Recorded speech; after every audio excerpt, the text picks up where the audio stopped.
मेरे YouTube page astronaut पर आपका स्वागत है। नमस्कार, मैं हूं नरेश कुमार। सबसे पहले उन दर्शकों का धन्यवाद जिन्होंने पेज को सब्सक्राइब किया है, पेज के वीडियोस को शेयर कर रहे हैं, लाइक कर रहे हैं और कमेंट बॉक्स में हमें अपनी राय भी लगातार भेज रहे हैं।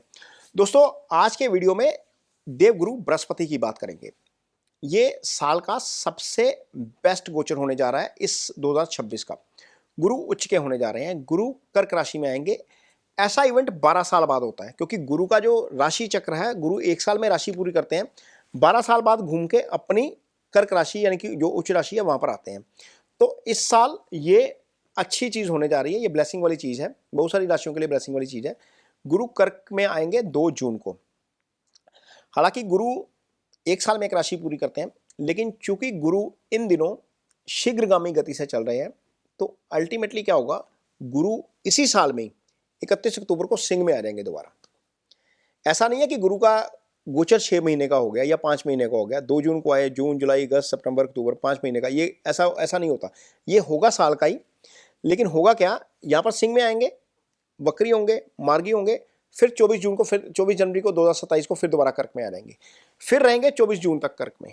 तो साइकिल पूरा साल का है, लेकिन इन 3 महीनों में नवंबर का महीना पूरा है, दिसंबर का है, जनवरी के 24 दिन है, इन 3 महीनों में सिंह में रहेंगे, लेकिन टोटल कर्क राशि में ही 9 महीने रहेंगे।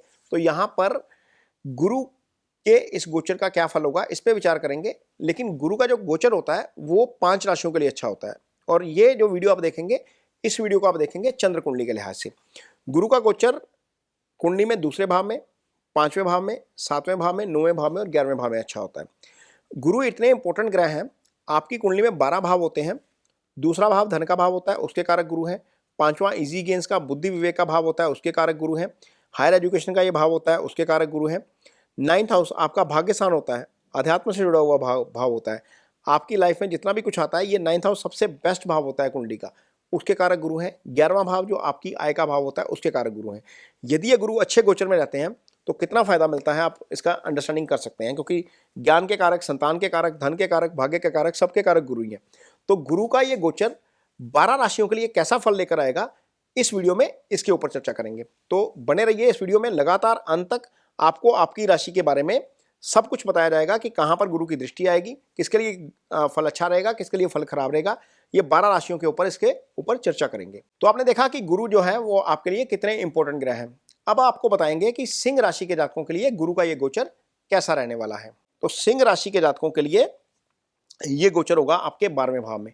सिंह राशि के लिए 12वें का ये गोचर अच्छा नहीं है, क्योंकि सिंह राशि के लिए जो गुरु हैं वो एक त्रिकोण के स्वामी हो जाते हैं।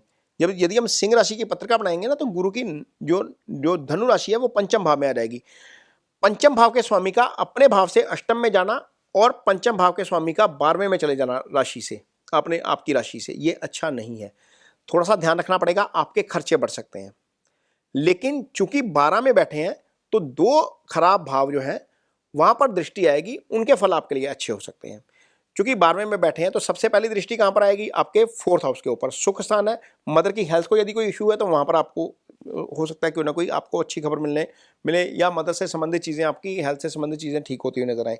कोई प्रॉपर्टी खरीदने की प्लानिंग कर रहे हैं, कोई गाड़ी खरीदने की प्लानिंग कर रहे हैं, कोई फ्लैट लेने की प्लानिंग कर रहे हैं, दुकान लेने की प्लानिंग कर रहे हैं, तो वहां पर आप वो एग्जीक्यूशन होती हुई नजर आएगी।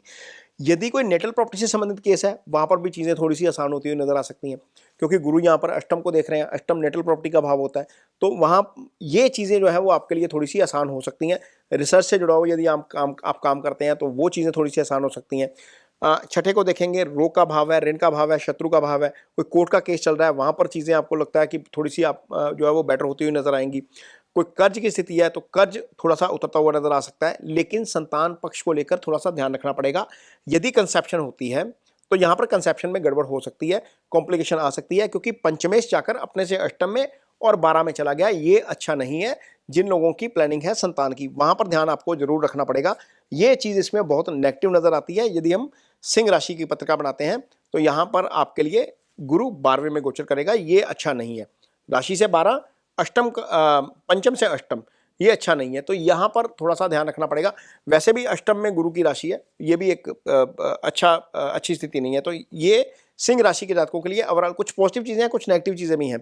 यदि आपकी कुंडली में गुरु की स्थिति कमजोर है तो गुरु की स्थिति को इम्प्रूव करने के लिए कुछ रेमेडीज शास्त्रों में दी गई हैं, तो वो रेमेडीज जरूर करनी चाहिए। मान लीजिए आपका गुरु राहु केतु एक्सिस पे है, गुरु लगन कुंडली के छठे, आठवें, 12वें में पड़ा हुआ है, गुरु शनि मंगल से पीड़ित है, या गुरु खराब स्थिति में है, रेट्रोगेशन में है, अस्त है ना, तो आपको गुरु की रेमेडीज जरूर करनी चाहिए।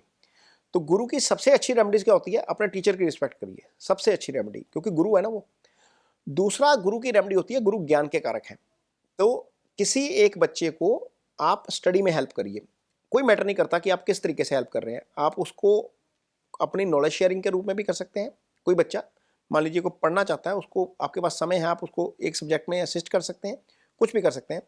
10 रुपये की पेंसिल लेके दे सकते हैं, स्कूल का बैग लेके दे सकते हैं, स्कूल की यूनिफॉर्म लेके दे सकते हैं, स्टेशनरी लेके सकते हैं, या उसकी स्टडी में हेल्प कर सकते हैं। ये गुरु का ही काम है। किसी को ज्ञान देना, किसी को ज्ञान में हेल्प करना, ये गुरु का काम है। तो ये रेमेडीज आप कर सकते हैं, ये इजी रेमेडी हैं जो आसानी से की जा सकती हैं। अदरवाइज गुरु के जो मंत्रास होते हैं, ओम ब्रह्म बृहस्पताय नमः, उसका जप किया जा सकता है, 1 माला डेली करिए, वो आपके लिए अच्छा है। पीली वस्तुओं का दान किया जा सकता है, पीले फूल दान किए जा सकते हैं, पीला कपड़ा दान किया जा सकता है, ये गुरु की रेमेडीज होती हैं। या फिर आप ये कर सकते हैं कि गुरु का स्टोन पहन सकते हैं। यदि बहुत कुछ नहीं करना चाहते, आपके पास पैसा है, तो पुखराज पहन लीजिए इस इंडेक्स फिंगर में।